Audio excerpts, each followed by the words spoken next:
Hey everybody, welcome back to another video. It's been a while. It definitely has been a while. But today I'm going to be sharing with you books that I've read recently, so this video is going to be split into two parts, manga and regular books. So starting with manga first because that's a lot.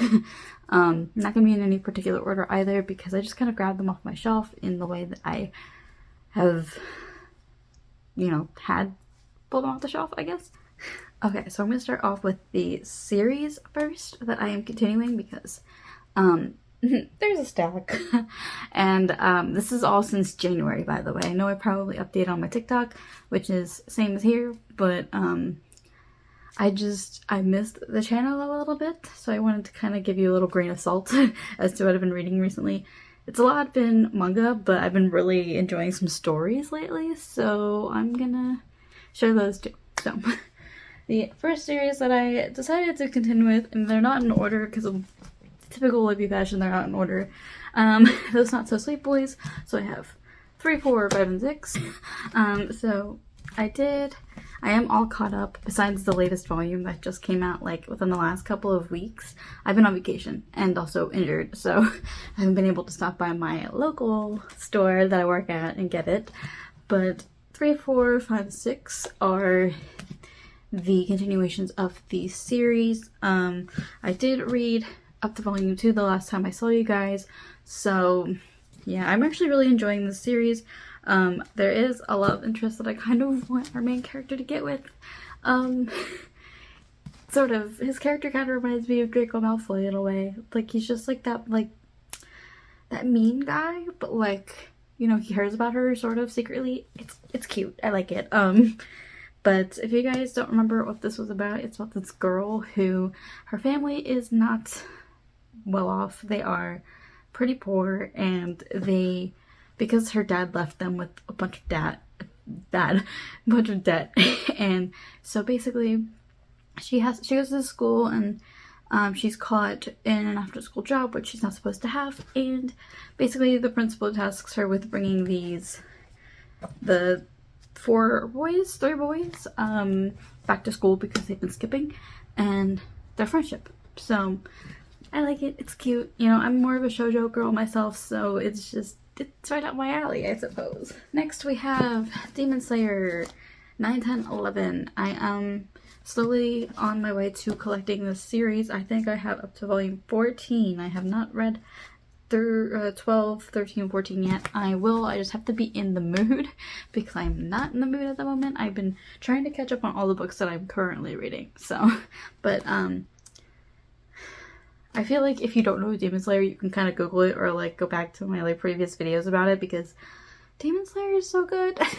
I started watching it because of the anime with my boyfriend, and then I started reading this and I'm way past where we are and I can't spoil him apparently, so I just get to talk to you guys about it. And the next series, y'all should know, it's my MO these days, is Snow White with the red hair. They're not even in order. 17, 18, and 19. 20 is coming out pretty soon, I think. They're still not in order. 17, 18, 19. I'm really loving where this series is going. It is more of, it's more different than the anime because the anime stops at a certain point like a long time ago. And I'm really anticipating them animating these episodes because things are starting to happen with some side characters that I love to death. And I just need them in real life because I love them. But yeah, I've explained what the series is about a bunch of different times on this channel. It's just sort of my MO, It's what you guys know me for. It's Snow White with the red hair. I don't know if I said that, but Snow White with the red hair. And now for the single volumes that I have read because either I started a new series or I continued a series that doesn't have another volume out. So yeah. So I did pick up The Demon Prince of Momochi House by Ashuto. I saw this because somebody who I watch on YouTube who does photo card collecting and stuff, she tweeted about this series and how much she loved the series. I was like, well, if she likes it, I might pick it up. So I picked up the first 2. Don't know how I feel about it, but I had the first two. So the Demon Prince of Momochi House is about this girl who inherits this house after her family dies, and basically it's like a wayward house for demons and spirits and stuff like that. And speaking of beginning of new series that kind of gravitated me towards it was The Tale of a Secret Saint. And this one's by, well, the art is by Mahito Ayube, and then the story is by Toya. I don't know, but anyway, it's about this girl. I never really told you what Demon Prince of Momochi House was about. I'm gonna go back. The Tale of the Secret Saint is about this girl who wants to be a knight, and her family's all full of knights. But in her past life, she was a saint, and the saint died heroically, but a demon killed her, so, you know, she didn't want to be reincarnated back into a saint, but she ends up getting her powers back by speaking to a dragon. I love dragons. Mm-hmm. She gets her magic back by a dragon, and it's just... I have the second book because I want to read it. Was I drawn to the girl with the red hair on the cover? Yes. No judging, please. I already know I kind of have an obsession. The next continuation of the series that I continued was A Sign of Affection Volume 5. I've talked about the first 4 volumes on my channel before. I love this series, it's so cute. This one gets cuter.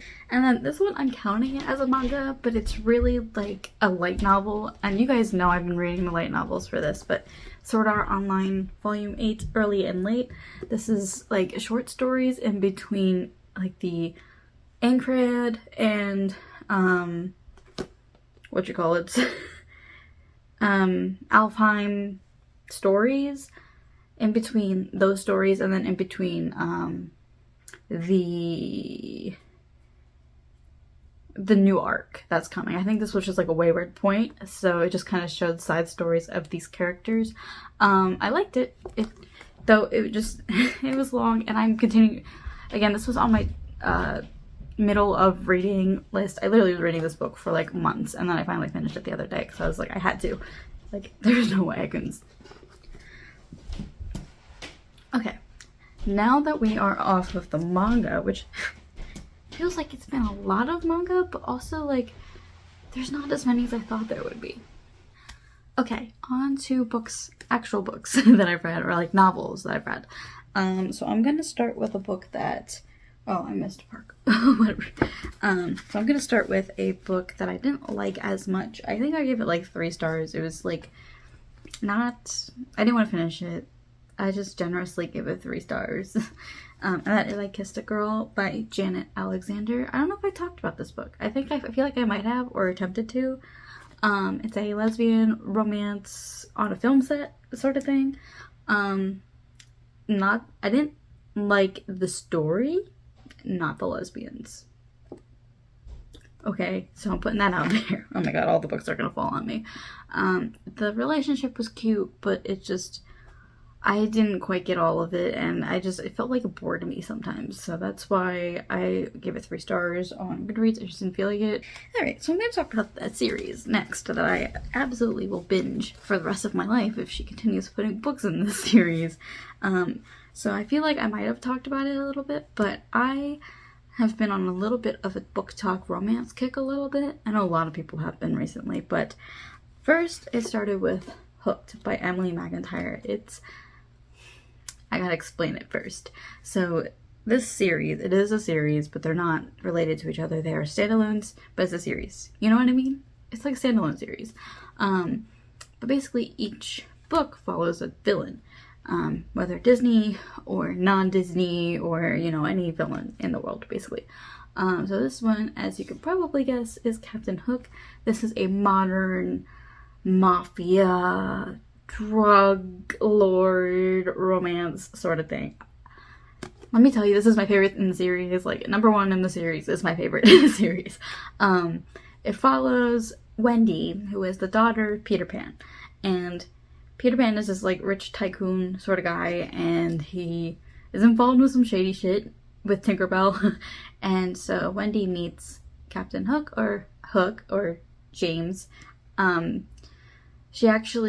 Emily McIntyre actually used the author's name in this book, like, to kind of, like, give it more relevance, I guess. I don't know. But some crazy shit happens in this book that I am still thinking about, that I don't know if it's valid or not, or like, not valid, but you know what, like legal. I don't want to spoil it, but if you've read this book and you know the ending, please comment down below, because I need someone to talk to about this book, and like, I don't know if I should, like, I don't know, it was good. I don't know, I'm in love with this series. So the next one was Scarred, and this one is so far not my favorite in the series, just because I feel like it was a harsh switcheroo to fantasy world, and fantasy world gets me sometimes. So this one follows Scar from Lion King, and it kind of follows the events of Lion King a little bit, but yeah, this one, you know, it's a little thicker, you know, you can kind of tell it's a little thicker, but it wasn't my favorite in the series, but I liked it nonetheless. I think I still gave it like a high rating just because I love her writing. Her writing really like gets me in the mood, but I wasn't a huge fan of the fantasy world because I just felt like it was such like a jarring turn to go to the fantasy world from the modern day hooked setting, so you know. But I still love this series. Like, will I read the next series for the next books and for the rest of my life? Yes, I will. The next book in that series was Wretched. It actually just came out not that long ago. I think it came out like 2 months ago as I'm filming this. But this one follows the Wicked Witch, and I grew up watching The Wizard of Oz. I think it was my sister's favorite movie when she was a kid, so I knew like most of everything that was happening. I haven't read the book by Baum, I think that's what his last name is, but basically it's back to like the modern day mafia drug lord sort of thing. You know, this one kind of had the same premise as Hooked, but not really. Like, it had the same elements, I'll have to say, but like, this is my second favorite in the series. Like, I'm telling people all at work to read this, like, bro, read this book. I have 2 more books left, and I'm going to talk about the books I'm currently reading, because I want to tell you guys. So, the next book I picked up, I wasn't sure I was going to like it, because I read this series by this author, and wasn't a fan. And I know everybody is a fan of this series, like, insanely, like, they're massive fans, but I wasn't. So, I wasn't sure if it was her writing style or the way that the story was told or what, but I picked this up because it's based off of one of my favorite movies, like my second favorite movie, or third favorite movie, actually. And that is Bravely by Maggie Stiefvater. Bro. Just bruh. So this book is about Merida. This is actually a movie companion, so it's more of like a sequel to the movie.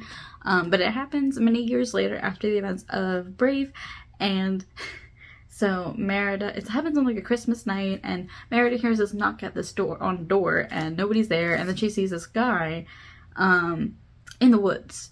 And it's the god of ruin, and basically she makes a deal with him, and like the goddess of all goddesses, the Calec, I don't know how to say it, it's very Scottish, very something I don't know how to say. So I just call it the Calec, but it could be something completely different. Anyway, so she makes a deal with them that within the next like couple of seasons of the year, she has to change people in her life to make sure that the god of ruin doesn't destroy Dumbrock. And the way it ends, I'm still thinking about how good it was, and I'm pretty sure there's no sequel because I think it's a standalone, so I loved it nonetheless. So I think it was just the storytelling of the Raven Boys that were getting me, because this is by the author of the Raven Boys. Look at that, look at her. Look how beautiful she is. Okay, anyway, I have an obsession with Merida. I love her. She's literally the most badass bitch in the world, and the fact that she got her own like movie sequel book thing, it has me reeling a little bit. And the last book that I actually recently finished within the last week, because I was on vacation, so I got to actually finish it, was The Long-Awaited Court of Silver Flames by Sarah J. Maas. So I was very, very hesitant to even start this book because I don't like Nesta. I don't think anybody likes Nesta. And this book is all about Nessa and Cassian and their, this is spoilers if you haven't read the series, about them, like, their relationship, but also, like, acknowledging that they're mates sort of thing. That doesn't happen, like, right away.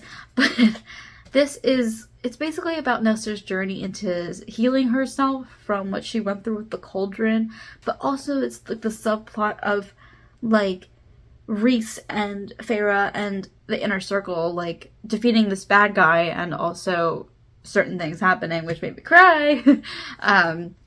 But I liked it. I did. You know, it was unexpected that I would like it, but did it really need to be this big? Sarah, did it really need to be this big? I don't know how I finished this book, and I don't know. I started this book a couple months ago, and then I put it on hold because I was like, I can't read Nesta's story. I can't feel bad for Nesta, you know, because after everything she did to Feyre, it wasn't fair of me to do. And even after she went through the cauldron and she became what she became, it more of just was like, you know, I have a tolerance for Nesta right now because of this book. I gave it 4 stars, you know, like, it didn't need to be this long. I feel like a lot of it could have been, like, handled pretty quickly, but again, it's not like I'm gonna say it was bad. I liked it, you know. It's not my favorite Sarah J. Maas book, but it's not the worst Sarah J. Maas book, so. But I'm excited for whenever the next book decides to show its presence in the world, because I will read it, because I'm a Sarah J. Maas whore. So, yeah, I've been following her since, like, Throne of Glass era, so, yeah. Also, this book does not match my covers, which makes me quite upset. And then they changed all the covers mid-series, so it doesn't make any sense. So we're gonna go into the books that I'm currently in the middle of. So I was currently in the middle of 3 books. Well, 4 books, technically. Court of Silver Flames. Oh my good god. A Quarter of Silver Flames. Early and Late. And then these 2 books. So I'm gonna go with the oldest one first, since I'm currently reading it right now, right this second. And I'm liking it better than the first 100 pages. So that says a lot. So I am reading Alison Weir's fictional stories of Henry VIII's wives, the Tudor Queens. This is the 6th Tudor Queen series. So I'm reading Catherine of Aragon because she is the first queen. I am rewatching the Tudors right now, so I kind of have, like, all of that going on at the same time.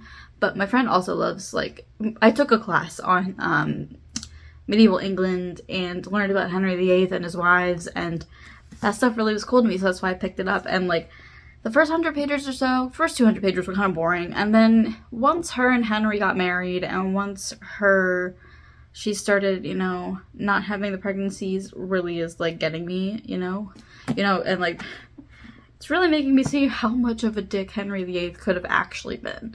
So, I mean, like, I knew he was a little bit of a dick, but, like, this fictional version of him did a 180. I'm liking it so far. I think it's sticking at a 3-star at the moment, but it's not like, woo, I love this book. Hell yeah, let's go. And then the next one I am reading, I think it's classified as like a manhwa or something. So I bought it because everybody was buying it at work. This author has a couple different series going on at the same time, so I didn't know which one to start with. So I started with the most popular one, which was Heaven's Official Blessing, or I don't even know how to say that in Chinese. Tiangyuan Sufu? I don't know how to say these things, guys. I'm terrible at languages. But basically, it's about this god who basically, he was a prince in his past life, and then he ascended to goddom, and then he fell. And he meets this guy who's a ghost, and they, like, kindle a friendship or something. I think it's an anime on Netflix, if I'm not mistaken. I saw it yesterday, so I'm gonna have to watch it after I finish it. But I want to finish this before I start it, because I want to make sure I will like it before I do anything else. So yeah, currently in the middle of this one. I'm only like 72 pages into it, but I stopped because it was all getting so confusing. I don't know, I'm real confused at what's happening. And I also stopped in the middle of, like, I think a page, so I don't know. I know I'm allowed to DNF books, and I know I'm, like, allowed to not read books, but it makes me feel so guilty to not read a book, and then, like, the what if I could have liked it, you know? It's just, those are the thoughts that run through my mind, but I honestly might DNF this one if I don't understand it as much as I should. So, I'm not gonna hold up all of the books for the thumbnail, because I'm currently broken, and I don't want to put too much pressure on myself, so, yeah. I'm not broken, I just sprained my ankle on vacation. Yeah, that's what I do these days. Anyway, so, that was I guess it was my mid-year wrap-up. I don't know what I'm calling this video, books I've read recently. I don't fucking know. Anyway, thank you guys for watching if you did, and I hope you guys enjoy your day, and have a good week. Bye!